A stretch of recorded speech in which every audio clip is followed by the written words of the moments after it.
ít trong phong giờ của một thay từ nhau lọ thia cú rồng trâu sơ trâu bé trong phong giờ sẽ để tàu xe nè tụi nó nè mà nhớ từ nhau à nhớ có cho là tụ tự nhiên tụ nó sư quê từ nhau trâu rồng tàu giò thia chạy cú tàu giò năm hai nhớ có cho mình trâu lại thì xin mà nữa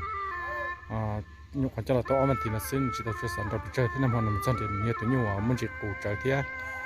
thì nó có cho mình chọn trâu cún trâu in khổng sư thì chỉ cú trâu kia là tụi cú một chân tàu giò tụi nó như tụi nhau rồng trâu theo cú lọ theo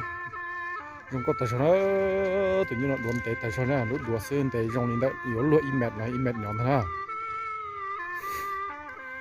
cú rồng cú tàu tuột tì theo hậu chấp lời cho nên cho nhau nóng nhau cho chớ thế nào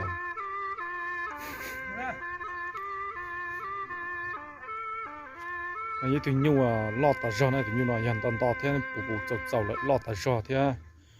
rồng câu cú lọ cú lọ hạ thêm cú lọ rồng ta giò vậy thì nhung chơi cú ta giò đi na tụi nó này tụi nó ăn đâu là trâu rồng bầu tụi nhung tràn dây xiông nhất trâu là cậu liên đàn ta nhà là từ nhẹ nào tua sai tao đó tụi nhung này như tụi nhung nhục có cho là tụi kia tới tụi nó sư nhưng trâu rồng ta giò thì tụi nhung này như tụi nhung chỉ chó na ít trong như thế đó có tụi chia là sư nhưng trả cho tàu rền na giờ chưa chữ mà nhưng trả tàu rền na tụi nhung này thì nhiều cú tàu ra thế cú lò tự trọng tàu ra đi giờ thì nhẹ nó tôi sao có sai tàu tụi cái dân chỉ xếp để chơi giờ tha hậu lại giờ tàu nhau đó thì nhưng là tôi chỉ dùng cho là tôi tàu mua đi ở mặt thìn tàu nó xưa như chỉ tàu xả tiền giờ mua đi nó thế chỉ xả tiền giờ tàu mất trọt tới đây trong không giờ để tàu sai tàu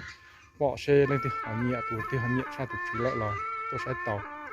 tụi chỉ giờ tụi nó cái đó tụi chỉ giờ tụi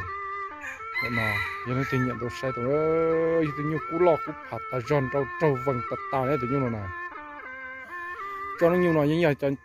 chết nè trâu là chỉ hay khỏi cho trâu đi nè trâu xua đi nè tụi lọ tụi mẹ là nè cho nhau nó nhiều nó lại là nhưng trâu rồng ta giò thì chết ta giò nên nói trong bây giờ sẽ là nhưng nhiều quá cho nó nhiều nó một số là mua lại nè cho một số một thái là mua lại cho nên như là vừa sa long sàn chi trâu vừa sa mông chăn đã lò từ như là như từ như là đó con đom về chấp lời như là sân đã lò lại cái gì nhập bị trả như đồn đó tại mẹ tại lo bị trả là như lừa cả ta giọt thì cho là tù thì tao mới vừa lò tụi đi xin chùa là chân đã sa mông long đã nhiều cái chân đã là đó nó nè chân đã đó tao ở vật thì nó xui cho tao chân đầu kia của chân đầu nó mò nhung không là sư quân đội trâu ta choเลยกูchỉ tao bỏ cho kịp tao phải xem là cái gì tụi nhau nói nhưng nhớ xem đại yên rồi trâu rồng lại nè chân đầu còn nó nằm hòn rồi inของsưกูtrâu ta cho tụi nhau nóiกูđược cho tao cho nèกูlọกูphá thia tụi nhau nói chỉ ta cho nè cha mình trâu lại giờ chúng trâu sơ để nè cho họ thấy tin trâu nè tụi nhau nóiเขาจะtụi nó tao yเอามันทีน่ะซื้อที่ชิ้นยันด่าเลยกูtrâuมอไปจ่อlại trâu ta cho nè trâu là những gì đi đó nữa thì như trâu nào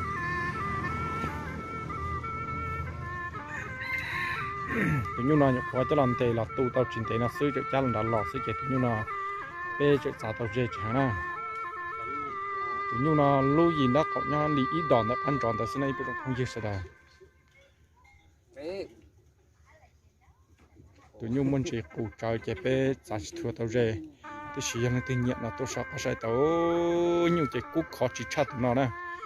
nhiều cú khó sẽ khó chỉ chặt tụi nó này trong không gì cả nè nhiều lò thì rồng trâu cú chua xỉ thì nhiều chơi cú cho nó thế này tụi nó dàn đàn đò mua nhiều chi sòng trâu sòng nhiều đó lại giờ chủ do in tại im mệt chuột chậu nữa tụi nó luôn tính cả hỏi thì nhiều trả giá có một là trong chấp lại nè con chơi là rồng có một là rồng như thế như cú rồi như rồng ta giò thì cho giò ta tốt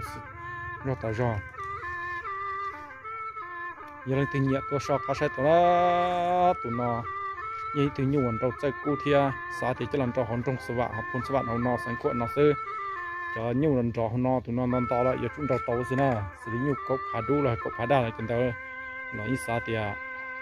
เราละยี่ยันตอนต่อตัวเจ้ายันเราตอนนั้นตัวนั้นtôi chỉ tụi mình nhận chuyện nhiều ta sẽ nó chỉ chồng kia là nè nó ta sẽ chỉ chồng như cái ta sẽ nó nhiều bộ thầu ở chỗ mòn nhiều như vậy bây chồng xưa tôi chỉ cho một trò rò lại cho tàu mua cái bao chồng nào nhục vào cho là tù tàu mua lại on hỉ hạt chăn đã xa ba một chăn đã thì thông đã lọt không nào giờ lên từ nhẹ nào sau cả tuần tàu nó từ như là như từ nhu à năng chia tôi cho là như hạt thì chỉ tập bao năng chia lên nè để cho giờ ít từ nhu à chỉ chia sư thì như là cũ sư này như chỉ tàu sang cái cho nó từ nhu nào cái thiết giả chỉ tàu dễ hả cho nên trong phong sự đời nếu sau cả tôi sẽ có một cái nhẹ nên từ nhẹ nào từ nhu nào anh giác khai thì từ cái giờ chỉ chia chắp bên trong thôi nè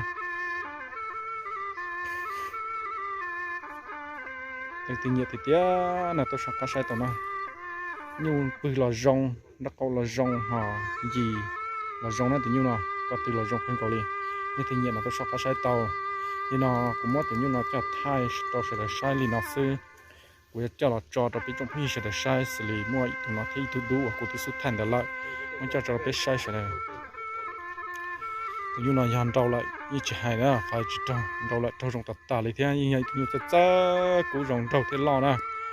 nên thì nhẹ là sau cả số tuần long tua sai tua tịt to tao nè cũng mà đi cho tụi số tông thầu nó tao này cho cả tuần nó tụi chỉ tao nè tụi nó chạy cái tim không nhăn là lời dạy bỏ lại nhẹ khen cầu đi thế này khi mà sau cả sai một xe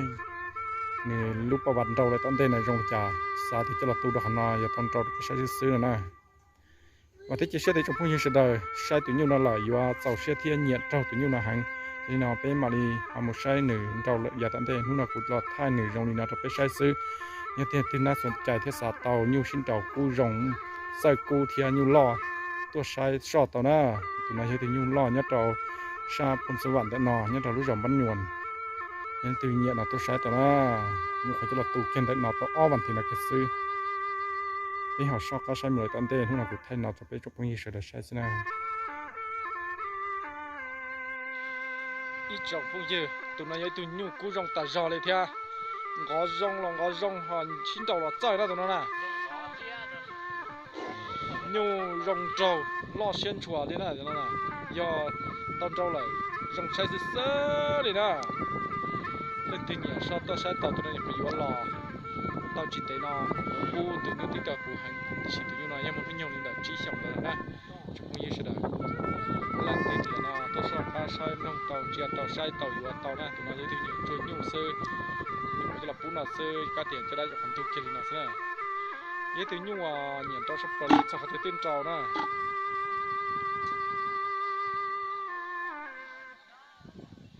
กูจงตัดใจแล้วนี่นะnhiều rồng cao rồng trâu chỉ cho nó xem rồng cao rồng trâu nhiều trâu sai cu là giờ thì nhiều sai cu trâu tao không xe chỉ cho nó xem chụp không gì sẽ được giờ lên thứ họ na sân chạy là thì bỏ tàu thì nhiều là giờ trâu xe thế nào thì tao tua tàu tụi chứ lúc nào cũng ba xe hay thì cho tuần xóm ở xí đó sẽ được sai thia lúc nào mấy tu này mấy trồng pli tôm nhọt chia thì này tôi trồng cái phương gì sẽ đào thì ba xe cho tôi cho xóm cho sẽ được sai ở xí đó nè chứ giờ tụi mình đặc biệt là chứ đặc biệt là bị thò nhất là lúc dọc hàm màu nó nè trong phương gì sẽ đào thì như là nhập vào vô lọt chỉ để sư cú tí tập bọ thế nó tí tôi bọ nó thì như bây giờ thì như rồng trâu thế ăn có rồng giò thế như vậy